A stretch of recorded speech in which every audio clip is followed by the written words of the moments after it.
ये आंसू उस माँ के हैं जिसने अपने जवान बेटे को मौत की आगोश में खो दिया, जिसके बेटे को बेरहमी से लाठी डंडे से पीट कर मौत दे दी गई। रात के सन्नाटे में एक दर्दनाक चीख गूंजी थी। छत्रसाल स्टेडियम में एक भयावह रात ने जन्म दिया था एक ऐसे रहस्य को जिसने पूरे देश को हिलाकर रख दिया था। 5 मई 2021 की वो मनहूस रात थी जब जूनियर पहलवान सागर धनखड़ को डंडों से बेरहमी से पीटा गया। उसकी हड्डियां टूटी, दर्द से कराहता उसका शरीर और फिर अस्पताल में उसकी दम तोड़ती सांसें। यह महज एक कत्ल नहीं था, बल्कि एक साजिश थी, एक षड्यंत्र था जो अब धीरे धीरे खुलने लगा था। इस खौफनाक घटना का नाम जुड़ा ओलंपिक पदक विजेता सुशील कुमार से।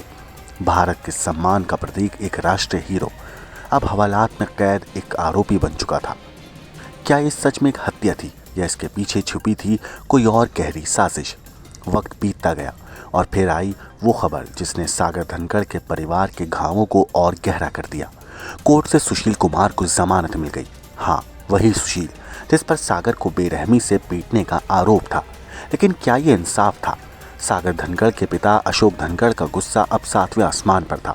उन्होंने अदालत में मजबूत सबूत पेश किए, लेकिन फिर भी न्याय उनके हाथों से फिसलता चला गया। अब वो इस लड़ाई को सुप्रीम कोर्ट तक ले जाने के लिए तैयार हैं। लेकिन कहानी यहीं खत्म नहीं होती। खाप पंचायतें, दबाव, धमकियां, समझौते के लिए परिवार पर बढ़ता दबाव। क्या सच में यह मामला केवल एक हत्या का है या इसके पीछे कोई और बड़ी साजिश छिपी है? सुशील कुमार को पहले भी जमानत मिली थी और एक बार फिर वही कहानी दोहराई गई। क्या ये न्याय का मजाक है या फिर कानूनी प्रक्रिया में कोई छुपा हुआ खेल? अब सागर धनखड़ का परिवार निराश है, लेकिन हार मानने को तैयार नहीं। क्या सुप्रीम कोर्ट से मिलेगा उन्हें न्याय या ये केस एक रहस्यमय मोड़ लेकर कहीं और चला जाएगा? ये सिर्फ एक मुकदमा नहीं, बल्कि न्याय की लड़ाई है जो अभी खत्म नहीं हुई है, बल्कि अब असली खेल शुरू हुआ है। असल में जूनियर पहलवान सागर धनखड़ हत्याकांड में जेल में बंद ओलंपिक पदक विजेता सुशील कुमार को कोर्ट से बड़ी राहत मिली है। कोर्ट ने उसे नियमित जमानत दे दी है। हालांकि इस फैसले से सागर के पिता अशोक धनखड़ बेहद नाराज हैं और अब वो सुप्रीम कोर्ट में अपील करने की तैयारी कर रहे हैं। अशोक धनखड़ का कहना है कि उन्होंने कोर्ट में मजबूत सबूत पेश किए थे, बावजूद इसके सुशील कुमार को जमानत मिल गई। उन्होंने गंभीर आरोप लगाते हुए कहा कि पहले भी गवाहों पर दबाव बनाया गया था और अब उनके परिवार पर समझौते का दबाव डाला जा रहा है। 5 मई 2021 की रात दिल्ली के छत्रसाल स्टेडियम में सागर धनखड़ को डंडों से बुरी तरह पीटा गया था, जिसके बाद अस्पताल में उसकी मौत हो गई थी। इस मामले में सागर के परिवार ने सुशील कुमार, अनिरुद्ध दहिया और 16 बाकी और आरोपियों के खिलाफ हत्या के प्रयास समेत कई धाराओं में मुकदमा दर्ज कराया था। पुलिस ने जांच के दौरान कुछ अहम सबूत मिलने के बाद सुशील कुमार को गिरफ्तार किया था। सागर धनखड़ के पिता ने आरोप लगाया था कि दहिया खाप और धनखड़ खाप के माध्यम से उनके गांव में पंचायत करवाई गई और गवाहों को धमकाया गया। उन्होंने साफ कर दिया है कि अब वो सुप्रीम कोर्ट जाएंगे और अपने बेटे को न्याय दिलाने की लड़ाई जारी रखेंगे। सागर धनखड़ हत्याकांड में पहलवान सुशील कुमार को कल सुनवाई के दौरान जमानत मिल गई है। सागर के पिता हमारे साथ मौजूद हैं। क्या कहना चाहोगे? कल जिस तरह से कोर्ट में सुनवाई जारी थी, उस समय फिर सुशील कुमार को जमानत दे दी गई है कोर्ट ने। आप क्या कहना चाहोगे इस पर आप? भाई मेरा तो यही कहना है कि जो पहले भी जय बार बार पैरोल पर आया है तो इसने गवाहों पर दबाव डलवा के सारे गवाह हॉस्टाइल करवा दिए। कोर्ट को देखना चाहिए था, कम से कम पहले इसकी पूरी गवाहियां तो होनी चाहिए थी, इससे पहले जमानत दे दी। तो मैं इसके खिलाफ सुप्रीम कोर्ट में जाऊंगा।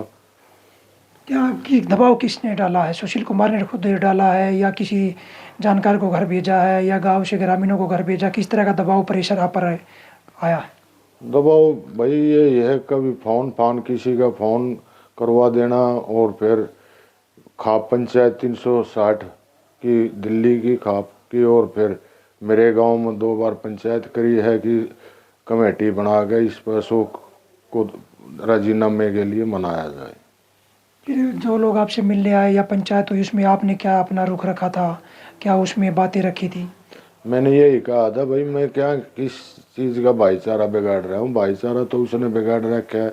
मैं कभी उसके घर के आसपास देखा हूँ, मैंने कभी कोई उस पर हमला करा हो। उसने मेरा बेटा मार रखा है। मैं न्यायपालिका से लड़ रहा हूँ भाई, न्यायपालिका के थ्रू। तो अब ये केस तो मैं लड़ूंगा, इससे तो मैं पीछे हटता नहीं। टोटल इस केस में कितने गवाह थे? इस केस में मुख्य गवाह तो जो विक्टिम थे, गवाह के साथ साथ विक्टिम भी थे जिनको इसने पीटा था, तो वो तो 4 थे, तो चारों को हॉस्टाइल करवा लिया। उनकी गवाही हुई किसी की कोर्ट में सुनवाई के दौरान? हाँ, सभी की गवाहियाँ हुई हैं, तो चारों को हॉस्टाइल करवा लिया। एक गवाह के खिलाफ जिसने ठीक गवाही दी थी, सबको पहचाना था, तो उसके खिलाफ हरियाणा में 2 मुकदमे दर्ज करवा के उसको भी फिर क्रॉसिंग में हॉस्टाइल करवा दिया। फिर अब आगे की क्या रणनीति है, क्या रुख है आपका? आगे भाई न्यायपालिका पर ही भरोसा है, मैं सुप्रीम कोर्ट में जाऊंगा इसके खिलाफ, देखता हूँ आगे सुप्रीम कोर्ट क्या डिसीजन लेता है। ये वकील से बातचीत हुई हो कल सुनवाई में कि कहाँ पे कोई कमी रही हो या न्यायपालिका ने इसको जमानत दे दी है? वकील से बातचीत हुई थी, वकील कह रहा था भाई इसकी ऑर्डर की कॉपी आने दे, उसके बाद फिर सुप्रीम कोर्ट में लगाएंगे इसके खिलाफ। देखिए, सागर धनखड़ के पिता हमारे साथ मौजूद थे। उनका कहना है कि ये सागर की जिस तरह से पिटाई कर कर हत्या की गई थी, उस मामले में सुशील कुमार पहलवान को कल जमानत मिली है। तो इनका कहना है कि मैं सुप्रीम कोर्ट का रुख करूंगा। सुप्रीम को हमें न्यायपालिका पर पूरा भरोसा है कि हमें न्याय मिलेगा। आपको बता दें कि ये पहली बार नहीं है जब सुशील कुमार को जमानत मिली हो। मई 2023 में भी उसे जमानत मिली थी, जिसके बाद उसने दिल्ली में अपना मेडिकल करवाया था। परिजनों की नाराजगी और गवाहों पर कथित दबाव के चलते ये मामला अब और पेचीदा होता जा रहा है। देखना होगा कि सुप्रीम कोर्ट इस पर क्या रुख अपनाता है और क्या सागर धनखड़ के परिवार को इंसाफ मिलेगा या नहीं। ब्यूरो रिपोर्ट, क्राइम तक।